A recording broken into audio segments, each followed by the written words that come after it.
시청자 여러분 안녕하십니까? 마켓 시그널 시작합니다. 이주혜입니다. 조민재입니다. 네, 도널드 트럼프 미국 행정부의 관세 협상의 마감 시기가 연장될 것이다라는 기대감에 뉴욕 증시가 기분 좋게 마감이 됐고요. 엔비디아가 다시금 사상 최고치를 경신했습니다. 네, 맞습니다. 약간 그들만의 잔치다 이렇게 좀 표현을 해도 될 정도로 대형 기술주, 그것도 일부 종목 안에서만 좀 쏠림이 발생하고 있는데요. 자, 그렇다면 과연 어떤 이런 수혜주들이 오늘 간밤에 발생을 했었을지 지금 저와 함께 3대 지수 먼저 살펴보시죠.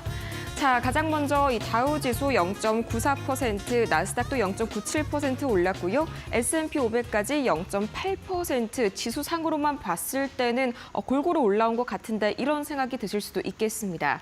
자, 가장 먼저 나스닥을 보도록 할 텐데요. 이 나스닥 같은 경우에는 전날 실적을 발표했던 이 마이크론의 호실적과 더불어서 엔비디아가 이틀 연속 사상 최고치를 경신한 점까지 다시 한번 이 나스닥에 활기를 불어넣어줬습니다.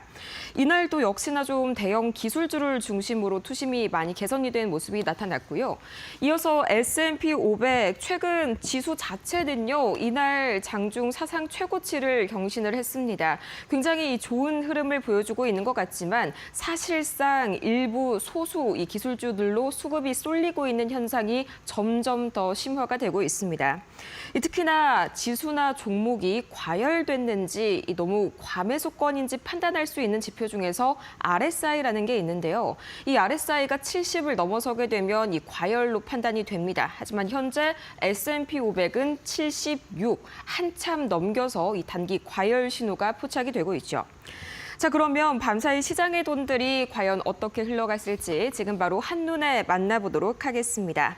자, 바로 보도록 하겠습니다. 오늘 전반적으로요. 그래도 군데군데 빨간불을 제외하면 전체적으로 다 초록불이 좋게 들어와준 모습입니다.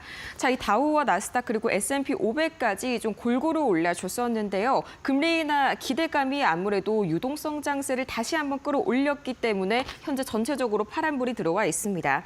자, 가장 먼저 이 테슬라 오늘도 0.54% 살짝 좀 소폭 하락하는 모습 보였는데요.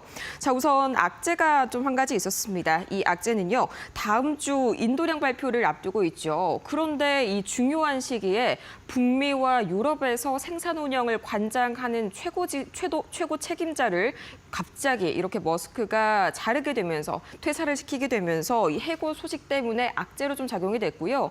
이 때문에 또 좋은 소식 하나, 벤치마크가 목표 주가를 $350에서 $475로 상향 조정했다는 소식이 조금은 좀 묻혔습니다.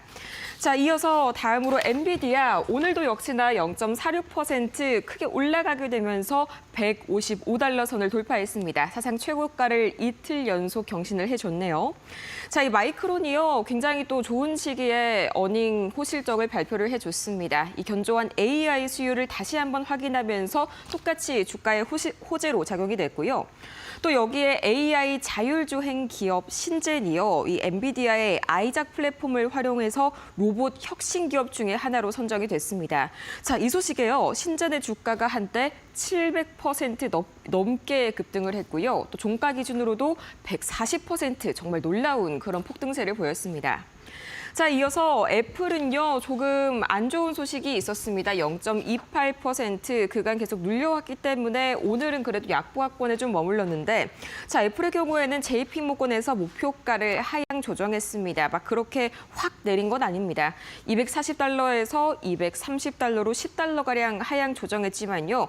이유는 항상 비슷합니다. 아이폰 수요가 둔화가 됐다. 그리고 이 서비스 부문의 성장 정체가 그 이유다. 이런 식으로 발표를 해줬고요. 또 이 MS 마이크로소프트 역시 계속해서 이 모건 스탠리에서 목표가 상향 소식이 나와주고 있습니다. 자, 아무래도 $482였던 기존의 목표가 $530까지 크게 끌어올려주게 되면서 다시 한번 호재로 작용을 했었고요.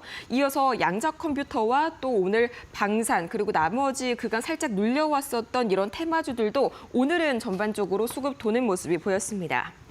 자, 그럼 과연 전반적인 이 유가 흐름은 어떻게 흘러갔을지 저희 바로 화면 통해서 만나보시죠. 자, 이 WTI 같은 경우에는요, 유가 많이 좀 진정이 됐습니다. 여전히 미국의 견조한 수요가 좀 확인이 돼가고 있고요. 0.71% 올랐지만 $65 선, 아직까지도 어제와 큰 변화는 없습니다.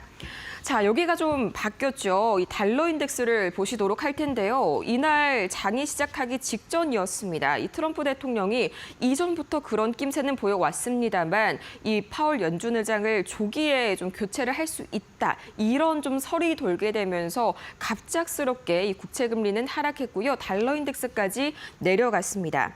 자, 이번 사안 같은 경우에는 어찌 보면 호재로, 어찌 보면 악재로도 좀 작용을 할 수가 있겠는데요. 가장 먼저 호재는 아무래도 금리 인하가 더 빨리 이루어질 수 있다는 기대감이 시장을 끌어올린 것도 밤사이에 있었습니다. 자, 이 때문에 실제로 국채 금리가 상당히 좀 많이 빠졌습니다. 벌써 4.247% 정도로 10년물이 많이 내려앉은 상태이고요. 이것 때문에 기술주들 계속해서 좋은 흐름 보여주는 것도 체크를 해봐야겠죠. 자, 그런데 다시 달러 인덱스로 돌아가서요. 달러가 약달러를 보였습니다. 이거는요. 그야말로 이 정부가 연준에 개입을 한다. 연준의 독립성 자체가 굉장히 흔들리는 이례적인 사건입니다. 당연히 이 미국 달러 그리고 미국이라는 국가 자체에 대한 신용도가 떨어질 수밖에 없고요. 이 때문에 마찬가지로 달러 인덱스 96 선까지 크게 추락을 하는 모습이 나왔습니다. 자, 이후에 백악관 측에서 이 후임자 결정이 임박하지 않았다라고 좀 정정을 하는 그런 보도를 냈음에도 불구하고 이런 하락폭은 되돌려지지 않았고요. 안전자산에 대한 수요가 좀 낮아지게 되면서 금 가격도 함께 하락하는 모습이 나왔습니다. 자, 오늘의 경제 지표 먼저 보도록 할 텐데요. 자, 미국의 1분기 실질 GDP 성장률이 마이너스 0.3%로 상당히 좀 부진했습니다. 또 이어서 신규 실업수당 청구 건수는요. 이렇게만 봤을 때는 좀 양호한 것처럼 보입니다. 이 예상치보다는 조금 덜하게 나왔기 때문인데 사실 중요한 건 이게 아닙니다. 자, 바로 위를 보시면요. 자, 성장과 고용 이중고라고 나와 있고요. 또 두 번째, 그나마 관세 시한이 연장되면서 이 첫 번째 악재를 상쇄시켰습니다. 자, 마지막으로 엔비디아가 이틀 연속 사상 최고가를 기록한 것 역시 이 첫 번째 매크로적인 악재들을 계속해서 눌러주고 있는데요. 자, 그렇다면 하나하나 자세하게 우리 한번 이야기 살펴보도록 하겠습니다.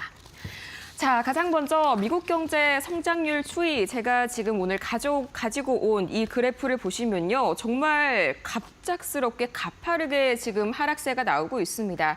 자, 밤사이에 발표된 미국의 1분기 GDP 성장률이요. 마이너스 0.5%로 기록이 됐습니다. 거의 3년 만에 역성장이 나오게 된 건데 우리나라 기사에서 역성장 소식은 많이 들어봤어도 이 미국 기사에서 역성장이란 소식이 나오니까 조금은 약간 물음표가 띄워지네요. 자, 그런데 이 성장률 같은 경우에는요. 이번에는 계속해서 좀 관세 관련 이슈들이 많이 영향을 미치고 있습니다. 이 트럼프 대통령의 관세에 미리 대응을 하기 위해서 기업들이 일시적으로 재고 확보를 하기 위해서 수입을 크게 늘렸는데요. 이게 이번에는 좀 강한 타격으로 작용이 됐고요. 자, 주목할 만한 점이 두 가지가 저는 눈에 보였습니다. 첫 번째로는요. 우리가 평소에 하는 쇼핑이나 외식 이런 기본적인 소비들을 이제 개인 소비라고 하는데요. 이게 1.2% 잠정치로는 그렇게 1.2% 정도 나왔습니다. 그런데 이번에 이 최종치는 0.5%로 대폭 하향 조정이 됐고요. 또 여기에다가 기업의 투자와 지출을 더한 게 바로 민간 지출인데요. 민간 지출 증가율 역시 2.5%에서 1.9%로 6%포인트 대폭 하락 조정됐습니다. 자, 가계와 기업 모두 씀씀이가 크게 위축이 됐다는 건데 우리가 그동안 생각했던 것과는 달리 현재 굉장히 가파르게 속도가 빠르게 둔화가 되고 있다는 점, 경기 위축이 되고 있다는 점까지 챙겨보시면 좋을 것 같습니다. 자, 하지만 그럼에도 불구하고 밤사이의 지수는 3대 지수 모두 껑충 뛰어 올랐죠. 바로 다음 이슈 만나보겠습니다. 자, 사실 오늘 시장을 크게 움직인 이슈는요. 이 백악관 측에서 관세 전쟁에 대해서 약간은 조금 한 발 뒤로 물러서는 모습을 보였습니다. 자, 이제 벌써 관세 기한이 얼마 남지가 않았습니다. 정말 7월 8일까지 약 열흘이 채 남지가 않았는데 그럼에도 불구하고 소식이 너무 들려오지 않는다 싶지 않으신가요? 자, 가장 먼저 미국과 인도 소식이 전해졌는데요. 이 교착 상태에 머물러 있습니다. 가장 쟁점이 되는 분야는 자동차 부품 그리고 철강, 농산물이 쟁점인데 이 농산물을 제외하면 우리랑도 상당히 비슷한 그런 분야에서 충돌하고 있죠. 자, 미국 같은 경우에는 인도가 이 미국산 콩이나 옥수수 같은 이런 농산물 그리고 자동차, 주류 이런 분야에 대해서 수입 관세를 먼저 인하할 것을 요구를 하고 있습니다. 항상 상대방에게 먼저 좀 인하를 할 것을 이렇게 요구를 한다는 점에서 교착 상태가 조금 더 장기화가 되고 있습니다. 무조건 먼저 네가 굽혀라 약간 이런 태도를 좀 보이고 있는 미국인데 자, 이어서 일본까지요. 미국의 25% 자동차 관세에 대해서 용납 불가라는 점을 다시 한번 좀 확인을 시켜줬습니다. 25% 좀 너무합니다. 이 자동차 관세 문제 사실 양국 협상의 가장 큰 걸림돌이기도 하고 우리와 미국 사이에서의 가장 큰 그런 불협화음이 나오는 지점이기도 하죠. 자, 우선 미국 같은 경우에는 자동차 분야에 있어서의 대일무역 적자 해소를 그리고 일본은 자국의 핵심 경제 기둥인 그야말로 자동차 하나를 가지고 이끌어가는 산업이기 때문에 절대 한치도 양보를 할 수가 없습니다. 또 일본 자동차 회사들이요, 미국으로 수출하는 물량이 연 137만 대입니다. 그런데요, 이것보다 훨씬 많은 330만 대가량을 거의 2배 이상을 미국 현지에서 생산을 하고 있습니다. 일본 측에서는 더 이상 어떻게 양보를 더 해줘야 되는지 저도 사실 잘 모르겠습니다. 자, 여기에 이어서 유럽연합까지 미국에 있어서 수입 확대를 검토 중이다. 이런 기사를 냈었는데 이렇게 약간 마찰한다는 다른 타국의 소식이 나오고 이후에 약간은 좀 내부에서 이견이 발생하고 있다라면서 유보하는 태도를 보이기도 했습니다. 자, 그래서 이런 것들을 의식을 해서일까요? 오늘 이 캐롤라인 레빗이 이 백악관 브리핑에서 이런 말을 했습니다.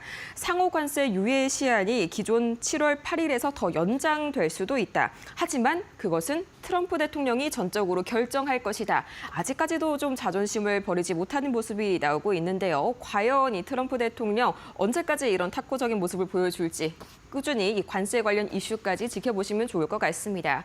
이 7월 중순 돼서도 관세 이슈가 연장이 될 가능성, 거기에 따라서 FOMC 관련 금리 결정이 추가로 더 인하가 느려질 수도 있으니까요. 이 점 참고해 보시기 바랍니다. 오늘 뉴욕 증시 마감 상황 살펴봤습니다.